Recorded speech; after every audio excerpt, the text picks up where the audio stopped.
we noticed in the Hubble image that there is a glow. 3i Atlas during the months of July and August, we saw a glow that extends towards the sun. We thought we knew what an interstellar comet should look like. You know, what to expect when a visitor from another star system just drops by for a quick hello. Then 3i Atlas showed up in our cosmic neighborhood, and honestly, within days, every comet textbook in print looked like a bad first draft. It's not just breaking the rules, it's practically rewriting them. This thing is spraying carbon dioxide like a fire extinguisher, spitting out nickel without any iron to go with it, and, buckle up for this one, it's aiming a jet of gas toward the sun, instead of away from it.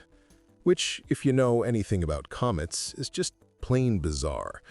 Oh, and it's doing all this while traveling faster than any visitor we've ever tracked through our solar system. If your brain just said, "Wait, what?" Good. That means you're paying attention. Keep listening, because the next 12 minutes are only going to get stranger. This video is sponsored by Upstream. Want to grow your YouTube channel faster? With Upstream, you can run a 24/7 live stream using your pre-recorded videos. Since live streams rank higher in search, you'll gain more views, more subscribers, and more revenue. And it's not just YouTube. Upstream lets you multi-stream to up to 10 platforms, design custom layouts that match your brand, and schedule your content so your channel is live even when you're not. Sign up free today with the link in the description, and if you decide to upgrade, you'll get 20% off your first month. Start streaming smarter with Upstream. It all started in July 2025 at the Atlas Survey in Hawaii. This is a pretty routine operation, just an automated scan, tirelessly sweeping the night sky. And then it flagged a fuzzy dot that, quite frankly, shouldn't have been where it was. Follow-up images quickly confirmed the orbit, hyperbolic. Now, that single word, hyperbolic, is the astronomical equivalent of a smoking gun. You see, for us, it means this object is not gravitationally bound to the sun. It's not going to loop around and come back in a few decades or centuries like our local comets do. No, it's just passing through on a one-way ticket out of here. We labeled it 3i Atlas, the third confirmed interstellar interloper after Oumuamua and Borisov. And believe me, every telescope that could swivel in its direction did. Within a week, the diameter estimates started rolling in. We're talking somewhere between a modest skyscraper and a small town. To put that in perspective, Oumuamua was cigar-shaped and only a few hundred meters long, and Borisov was perhaps a kilometer. This new visitor?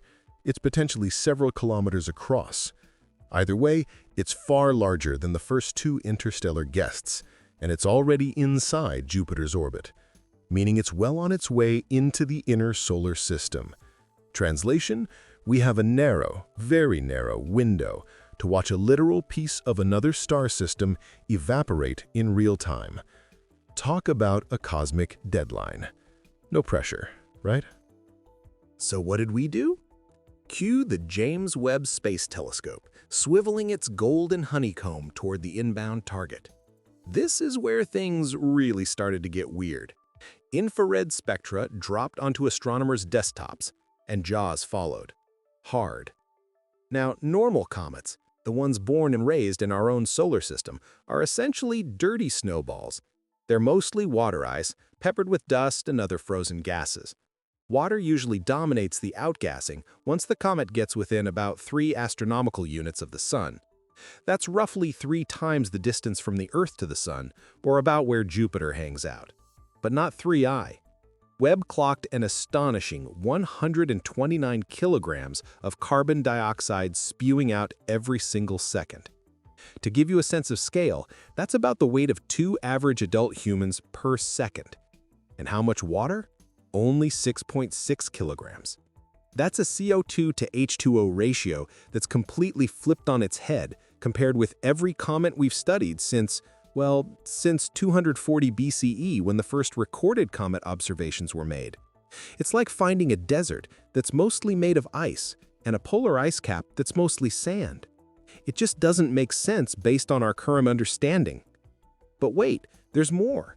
As if that weren't enough to make scientists scratch their heads, the spectra glowed with nickel vapor. Pure nickel, mind you. Yet iron was completely absent. You see, cometary ices normally carry those two metals in lockstep. They're like cosmic best friends. You don't usually get one without the other, especially not in these quantities. Unless, of course, something violent, artificial, or downright exotic sorted them before the comet was launched from its home system.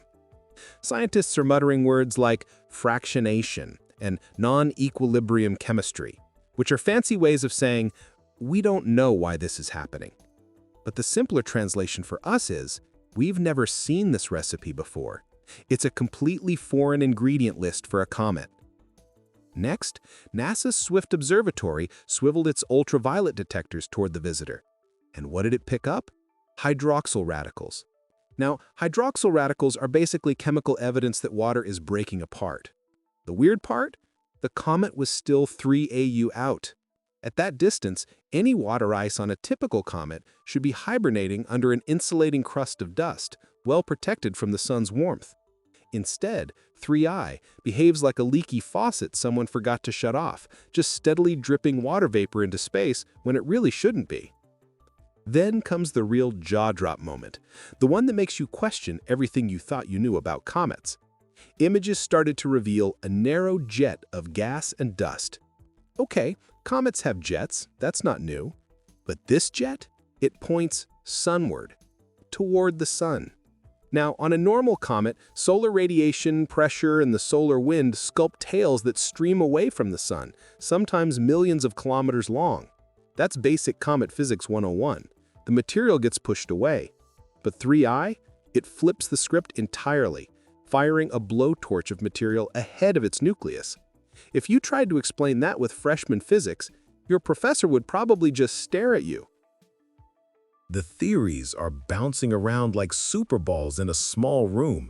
Some suggest exotic phase changes in amorphous ice, meaning the ice is structured in a way we haven't seen before, allowing it to act differently.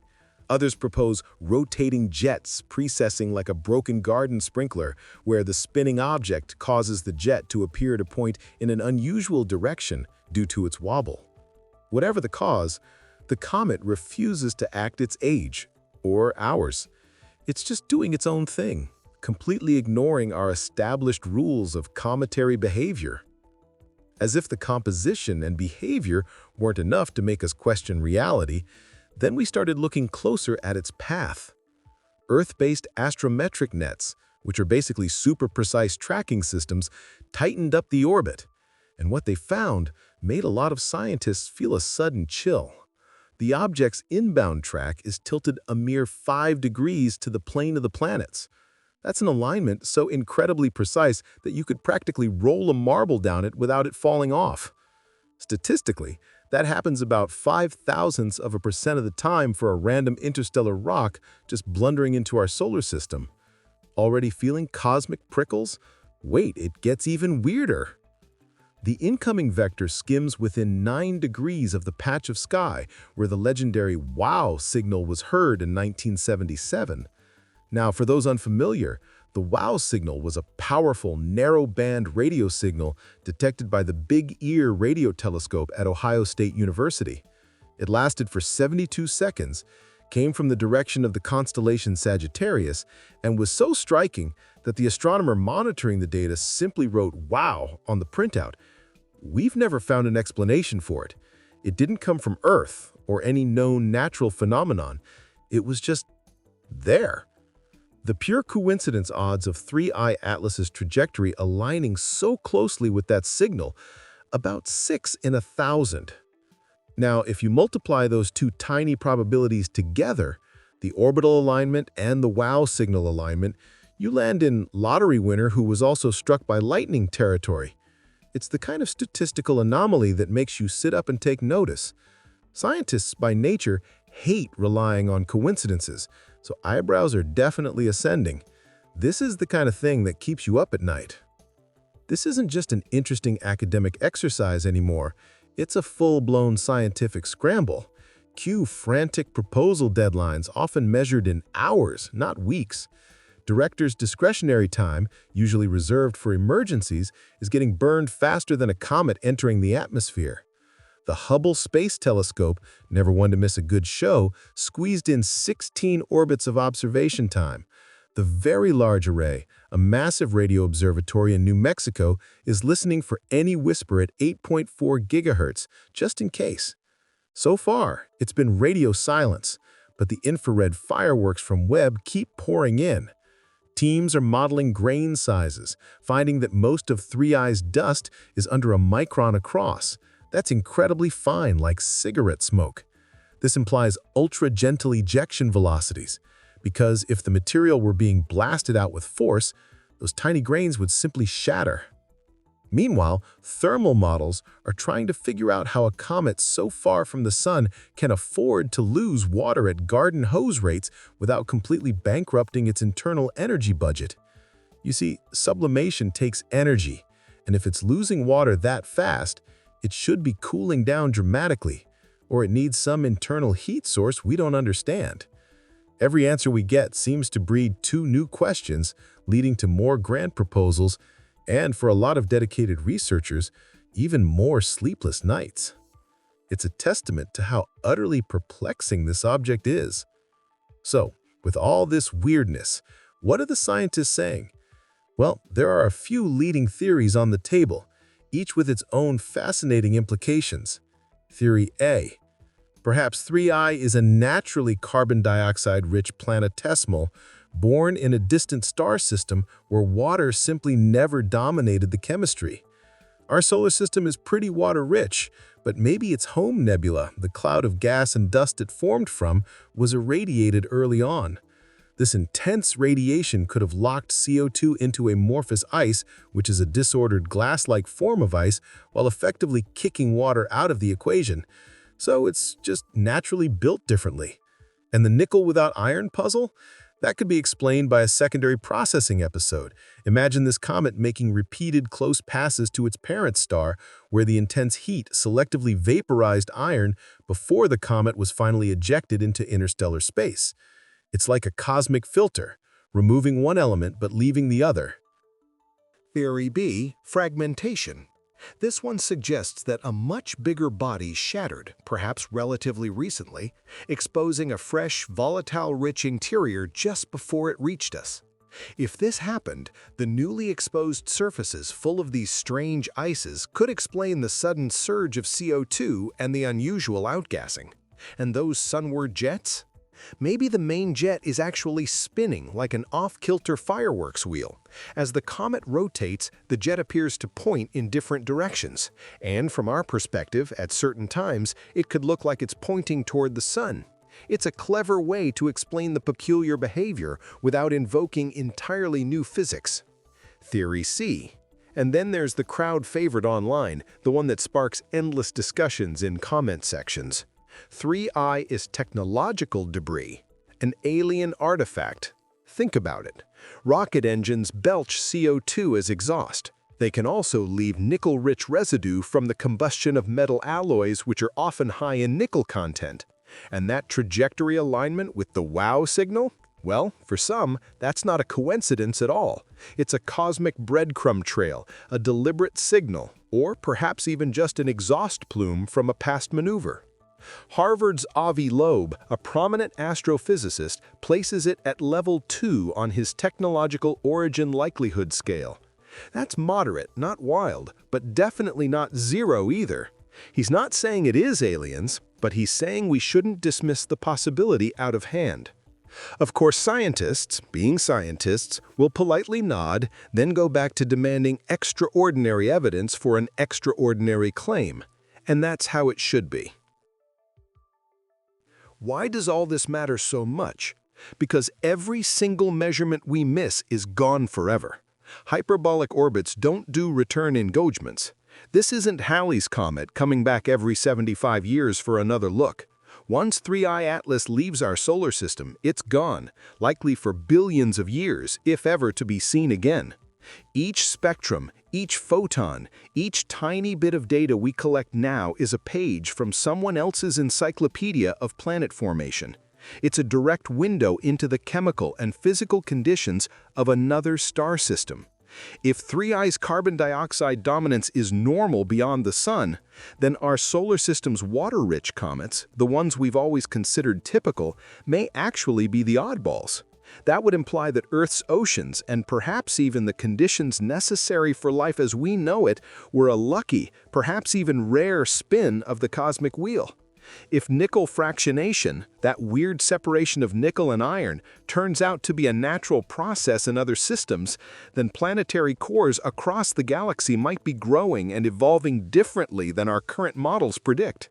And if, and this is a big, big if, the object is technological, then someone else's engineering mistakes, or perhaps even their deliberate messages, could be our Rosetta Stone, unlocking secrets about alien civilizations. Either way, ignorance is expensive. The stakes couldn't be higher for our understanding of the universe. And speaking of stakes, the clock is ticking, and it's ticking loudly. The comet will cross Neptune's orbit by late March 2026. After that, it's heading toward the constellation Pegasus, fading until even our best instruments can't pry it from the starfield noise. It will simply become too faint and too distant to study in any meaningful way. That leaves us with months, not years, to rally every telescope, every spectrometer, and every radio dish we can get our hands on.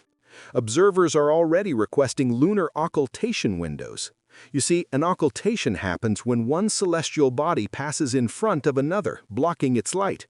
The exit path of 3I Atlas will graze the Moon's limb from some Earth angles, which is absolutely perfect for a last-ditch size measurement. As the comet emerges from behind the Moon, the way its light reappears can tell us incredibly precise details about its actual size and shape. Every new moon matters for these observations. Every cloudy night is a cosmic insult, a lost opportunity we won't get back. It's a frantic race against time and against the vastness of space itself. This isn't just for the professionals, though. Even if you're not an astrophysicist with a PhD, you can still join the hunt. Amateur astronomers with CCD cameras, even those capable of detecting objects down to 14th magnitude, which is pretty faint but achievable for many, can help refine the light curve. More data points mean better spin rate models, which in turn feed back into those crucial jet direction calculations. Your backyard observations can actually help us understand how this thing is behaving. Citizen science platforms like NASA's Disk Detective have spun up special 3I workflows.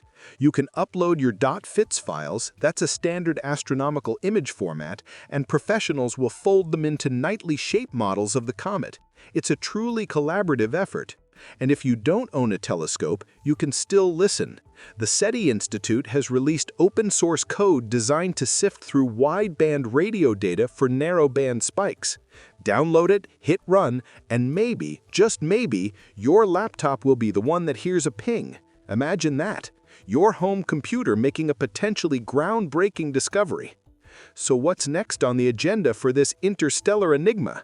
The Webb team has already been awarded precious Cycle 3 time for January 2026, targeting newly accessible emission lines of sulfur and phosphorus. Now, why are those elements important? Because they are the backbone of amino acids, the very building blocks of life as we know it. Detect them, and the comet's chemistry vaults from interesting to absolutely irresistible. It shifts from being a geological curiosity to a potential biological one. Meanwhile, the European Space Agency, ESA, is fast-tracking a flyby concept. We're talking about a sprint probe here. No lander, just a mission designed to chase 3I Atlas into deep space. It would likely launch on a Falcon Heavy in 2027, using 2 Venus slingshots, those gravitational assists, to get the speed it needs. It's incredibly ambitious, it's undeniably pricey, and it's currently unapproved, but the proposal exists. If funded, we could image the nucleus at better than 10-meter resolution. That's close enough to count boulders on its surface, maybe even identify the precise mouth of that impossible sunward jet. Imagine seeing it up close, getting definitive answers to some of these mind-bending questions. Beyond the pure science, 3I Atlas is also serving as an invaluable cosmic rehearsal for something far more serious: planetary defense. Interstellar objects arrive on random, high-velocity vectors, often sneaking up on our ecliptic-focused surveys. You see, most of our telescopes are designed to look within the plane of our solar system, where most of the action is, but interstellar objects can come from any direction. If a future visitor were bigger and, critically, on a collision course with Earth, we'd get weeks of warning, not decades. That's a terrifying thought. 3I is a practice run. It's forcing us to practice tracking these fast-moving, unexpected objects. It's making us hone our spectroscopy techniques on unfamiliar compositions. It's pushing for global coordination among observatories and scientific institutions. The same rapid response networks that are now chasing scientific curiosities could one day launch kinetic interceptors or deflection missions designed to nudge an incoming asteroid or comet off course. Every anomaly we map today, every weird characteristic we understand, is a data point for tomorrow's contingency playbook. It's learning how to protect ourselves, just in case. Humanity's first two interstellar guests were puzzling enough, weren't they? Oumuamua looked like a cigar and accelerated without a tail, defying simple explanations for its movement. Borisov acted like a classic comet, but came from literally nowhere we could trace. Now, 3I Atlas arrives and writes a third, even stranger draft of the Interstellar Field Guide, shredding our assumptions with each new orbit. The universe, it seems, keeps serving us reminders that our sample size of one star system, our own, is a pretty poor census. We tend to build our models and theories based on what we see around us, but 3I is showing us that what's normal out there might be wildly different from what we consider normal in here. It's a profound philosophical kick, isn't it? It tells us to stay humble, to stay curious, and for goodness sake, to keep the optical surfaces clean, because you never know what's going to show up next, demanding that we rethink everything. So yes, something weird is absolutely, unequivocally happening with 3I Atlas. It's carbon dioxide-drenched, nickel-scented, jet-backward, and speed demon fast.